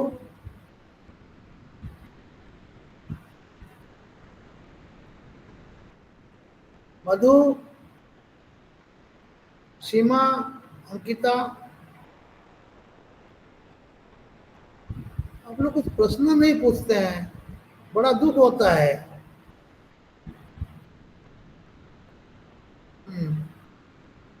ठीक है, मैं कल बताया था आप लोगों को कुछ कुछ पढ़ के प्रश्न पूछना चाहिए। जो कल पढ़ाया था उसके बारे में आज पूछ लेते। चलो कोई बात नहीं।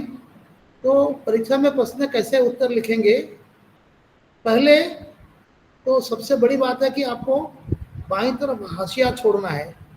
हाशिया मतलब मार्जिन, कम से कम 1 इंच मार्जिन आपको छोड़ना चाहिए, या 1.5 इंच छोड़ सके तो और बढ़िया।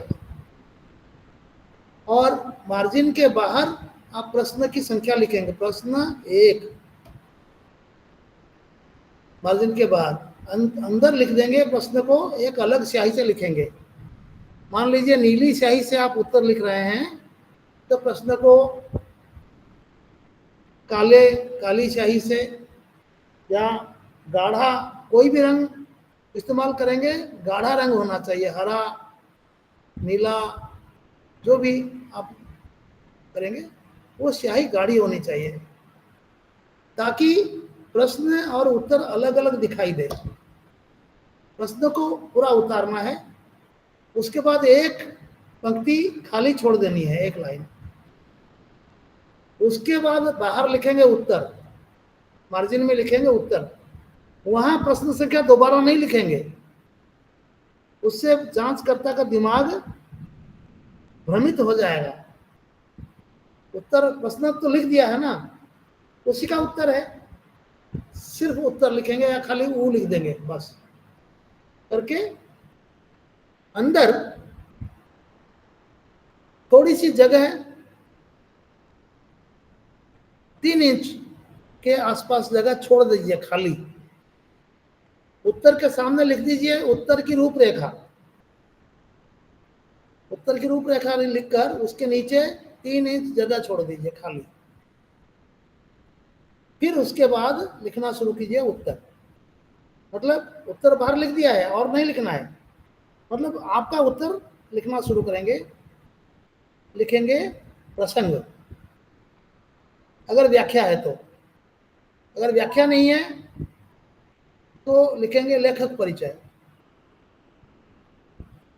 लेखक परिचय या प्रसंग, अगर मान लीजिए किसी कहानी का या कुछ ऐसा प्रश्न है,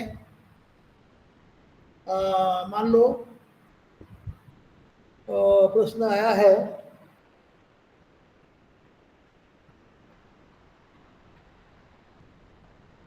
मान लो अंधेर नगरी नाटक।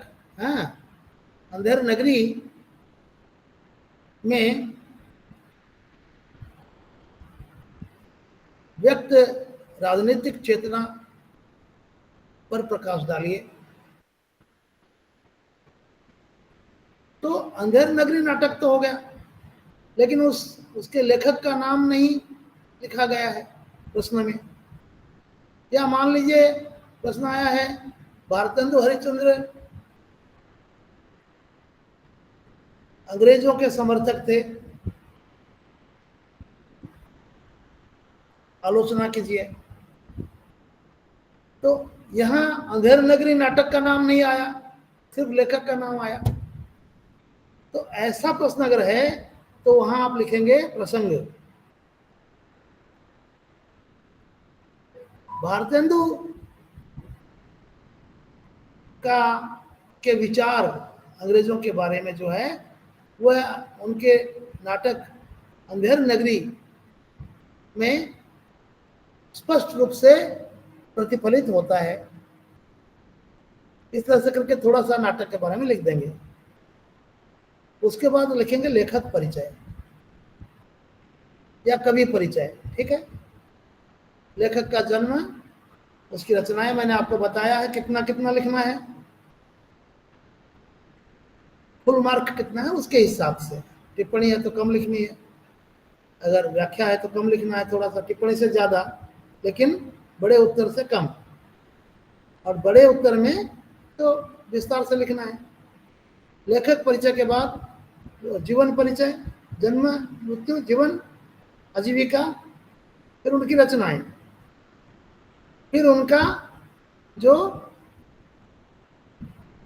वर्ण्य विषय मतलब तत्व क्या है, उनकी रचना में क्या तत्व है, समझ रहे हैं, क्या भाव उसमें वो व्यक्त करते हैं। जैसे मैंने प्रेमचंद के लिए बताया था, नारी के बारे में, दलित समाज के बारे में, गरीबों के बारे में वो हमेशा आवाज उठाते दिखते हैं हर रचना में। उसके बाद फिर आएंगे व्याख्या या जो भी, ठीक है ना, प्रश्न के आधार पर उसका उत्तर लिखेंगे। उस उत्तर को भी आप कुछ उपशीर्षक देते हुए लिखेंगे। जैसे आपने प्रसंग लिखा, कवि परिचय लिखा, रचनाएं लिखा, हाँ, फिर बाकी जो उत्तर लिख रहे हैं उसमें भी उस तरह से विषय के आधार पर आप कुछ कुछ उपशीर्षक लिखते जाएंगे। खत्म हो गया। उसके बाद क्या करेंगे, ये जितने उपशीर्षक आपने दिए हैं उन उपशीर्षकों को, जो उत्तर के शुरू में आपने लिखा है ना उत्तर की रूपरेखा, वहां 3-4 इंच जगह आपने छोड़ी है, उसमें क्रमवार आप नकल करते जाएंगे, क ख ग ग या च इत्यादि। अगर जगह नहीं होगी 2 कॉलम बना दीजिए, क ख ग घ, फिर दाहिने तरफ य च छ ज झ। बात समझ में आई? इस तरह से अगर आप उत्तर लिखेंगे तो आपके उत्तर में आपकी जो क्या कहते हैं, जो आपको अंक मिलने वाले हैं वो है जांचकर्ता खुश हो जाएगा, उल्लसित हो जाएगा। आपके ऊपर आप सामने नहीं है, अगर सामने होते तो आपकी वो प्रशंसा करता, सामने नहीं है तो प्रशंसा जो उसकी है वह कलम के जरिए आपके उत्तर के बाईं ओर हाशिए पर अधिक अंकों के रूप में वो आशीर्वाद, वो प्रशंसा अंकित हो जाएगी। समझ में आई बात? आपको संक्षेप में मैंने बताया। और सर कंक्लूजन भी लिखना है? हैं? कंक्लूजन भी लिखना है मतलब? ठीक से बोलो बेटा, फिर से। सर कंक्लूजन भी लिखना हाँ, है? उपसंहार लिखना है, उपसंहार लिखना है, निष्कर्ष, उपसंहार या सारांश जरूर लिखना है। सारांश के बाद निष्कर्ष लिख सकते हैं, दोनों लिख सकते हैं, सारांश भी लिख सकते हैं, उसके बाद निष्कर्ष लिख सकते हैं। सारांश में आपने जो कुछ लिखा उसका सारांश हो गया, और निष्कर्ष में क्या रहेगा, मतलब कवि की चेतना या लेखक की चेतना उस रचना में, उसका जो तात्विक भावना है उसके मन में जो है, हाँ, वही बात वो जो लेखक के बारे में आपने लिखा है, अंत में निष्कर्ष में उसी को दोहराएंगे अलग अलग दूसरे शब्दों में, कि उपर्युक्त विवेचन से हम इस निष्कर्ष पर पहुंचते हैं कि प्रेमचंद के दिलो दिमाग पर, हाँ, दरिद्र निष्पेषित जनता, दलित समाज का दुख दर्द, नारी की दयनीय स्थिति, इस बारे में गहरी चिंता उनके दिलो दिमाग पर हमेशा छाई हुई रहती थी, जिसका प्रतिफलन उनकी रचनाओं में जहां तहां देखने को मिलता है। ठीक है, अब ये मैंने जो थोड़ा सा बताया, इसमें और उस रचना के बारे में और नहीं बोलेंगे, पूरा तात्विक स्तर पर आ जाएंगे, लेखक के चरित्र के बारे में, उसके मन में जो भावना है, जिस भावना से प्रेरित होकर के उसने यह रचना लिखी है, उस भावना को उजागर करते हुए निष्कर्ष लिखेंगे। बात समझ में आई मधु? जी सर, जी सर। और सर मतलब मार्क के अकॉर्डिंग कितना मतलब आपका पेज लिखना चाहिए, जैसे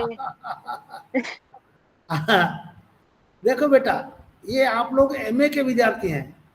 जी जी आप लोग अगर 5 प्रश्नों के 5 नंबर के लिए एक ही पन्ना लिखेंगे या आधा पन्ना लिखेंगे तो कितना नंबर मिलेगा बताओ? नहीं अच्छा, सर, वही पूछ रही हूँ, मतलब एक अच्छा मार्क कैसे, मतलब कितने, वो 5 टाइम भी है। देखो, 5 अंकों के लिए 250 शब्द। जी कोई सर। कोई लिखते हैं एक लाइन में 3 शब्द लिखते हैं। जी जी हाँ, हमें पता है ना कैसे लिखते हैं। एक लाइन में 3-4 शब्द में एक लाइन भर गई, फिर बीच में एक लाइन छोड़ दिया, एक लाइन छोड़ के एक लाइन और लिख दिया। ठगाई करने की कोशिश करते हैं। तो वो अगर 2 पन्ने लिखेगा 5 अंकों के लिए, उसको कितना नंबर मिलेगा? आपकी भाषा शुद्ध होनी चाहिए। सबसे अंक पाने के लिए, अधिक अंक पाने के लिए सबसे पहली शर्त है आपकी भाषा शुद्ध होनी चाहिए। लिंग दोष, हाँ, शब्दों का संयोजन, लंबे लंबे वाक्य नहीं लिखेंगे, छोटे छोटे वाक्य लिखेंगे। ठीक है ना? आपकी जी सर। जी विश्लेषण शक्ति, इस सब पर निर्भर करता है आप कितना नंबर पाएंगे। तथ्यों का स्थान बाद में आता है। आपने, हो सकता है कि उस विषय के बारे में गहन अध्ययन नहीं किया है।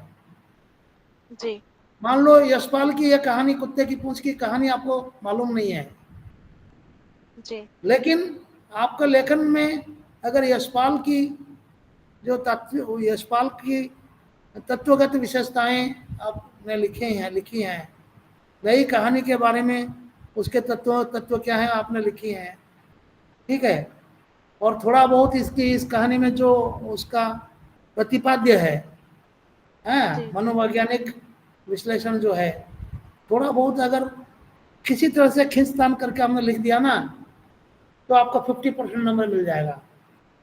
जी लेकिन सर। 250 शब्द आप याद रखिए, 10 अंकों के लिए कितना, डबल 500 शब्द। 15 नंबर के लिए 750 शब्द। 20 अंकों के लिए 1000 शब्द। लेकिन 1000 शब्द आप परीक्षा में नहीं लिख सकेंगे, तो 15 और 20 दोनों के लिए आप 750 शब्दों का उत्तर लिखेंगे तो उसे आदर्श माना जाएगा। जी सर। ठीक है, लेकिन आपकी सजावट होनी चाहिए। कोई जरूरी नहीं है वहां बैठ के चित्र बनाओ, डाली काटिब बसिकिरी कलमरे डिजाइन करिब। हाँ, जी सर। हाँ, वो उत्तर नहीं आता है तो डिजाइन करने सजाने लग गए। नहीं, स्केच पेन बिल्कुल इस्तेमाल नहीं करना है। कई लोग स्केच पेन ले लेते हैं, नहीं, यही महीन कलम, लेकिन गाढ़ी स्याही का लेना है जो मतलब सर, हम ग्रीन कलर का भी यूज कर सकते हैं एग्जाम में? है। ग्रीन ग्रीन कलर का यूज कर सकते हैं या हाँ, सिर्फ ब्लैक और लाल, ब्लू? लाल स्याही नहीं, लाल स्याही को छोड़कर कोई भी स्याही, लेकिन वो जी गाढ़ा जी होना चाहिए। जी जी वो जी अगर मेरे जैसा कोई बूढ़ा आदमी होगा जी जांच करता तो उसको तो दिखाई नहीं देगा। जी सर। ठीक है ना? जी तो इस तरह से आप लोगों को पूरी दूरदृष्टि रखकर करना चाहिए। और परीक्षा की कॉपी में अपना पूरा नाम लिखिए। ऐसे जो संक्षेप में शॉर्ट साइन कर देते हैं बच्चे, वो नहीं। उसमें क्या फायदा है मैं बताता हूँ। मान लीजिए आपने अपना जो नामांकन संख्या गलत लिख दी है, समझ रहे हैं? सर। एनरोलमेंट नंबर लिखने में आपने गलती कर दी है अनजाने में। आपने अगर फुल सिग्नेचर किया होगा, पूरा नाम लिखा होगा, परीक्षार्थी के हस्ताक्षर, तो वो जो जो लोग संभालते हैं किसके पास कॉपी भेजी जाएगी, क्या होगा, या कोई जो कंप्यूटर पर टेबुलेशन करेंगे, आपका नंबर चढ़ाएंगे, वो क्या करेंगे, उसमें से जांच करके देख लेंगे। ठीक है ना? नाम से टैली कर लेंगे वो लोग। अगर शॉर्ट साइन किया है, पता नहीं चलता है नाम, तो उसमें आपको नुकसान हो सकता है। ठीक है। और आप लोग तो जुड़े नहीं, मुझे किसी ने मैसेज नहीं किया कल। आप लोग ग्रुप में जुड़ेंगे तो मैं वीडियो डाल दूंगा ना आप लोगों के लिए। और पुराने विद्यार्थी जो हैं वहाँ तो हैं। ठीक है। पहले मैं बहुत कोशिश करता था ग्रुप को बढ़ाने के लिए, लेकिन आजकल नहीं करता हूँ। मेरा मतलब थोड़ा ठीक नहीं लग रहा है। साल 1.5 साल से ये लोग कक्षा नहीं लगा रहे थे ना, तो मन में थोड़ा सा वो आ गया। बहुत मेहनत करता था, 60-70 बच्चे होते थे कक्षा में, मेरी कक्षा में। चलो कोई बात नहीं, आज के लिए कक्षा समाप्त करते हैं। और कोई कुछ पूछना है क्या? मेरा नंबर आपके पास है, आप लोग मुझे मैसेज लिखिए, हमें खुशी होगी। विद्यार्थी हम लोग क्या घर में बैठे रहते हैं? हाँ, विद्यार्थियों से थोड़ी सी बातचीत हो जाती है तो खुशी होती है ना। ठीक है, शुभ रात्रि। जी सर। जय हिंद। शर्मिला, आप मैसेज लिखना है। राक्षी, सीमा, सबको बोल रहा हूँ, मेरा नंबर लिख लो। लिखा है कि नहीं? 700-818-2570। रूपाली, कुछ बोल रही हो? चुड़चुड़ की आवाज आ रही है। 700-818-2570। ठीक है, बंद करते हैं। शुभ रात्रि। रूपाली, कुछ बोल रही हो क्या? बोलो। खुश रहो।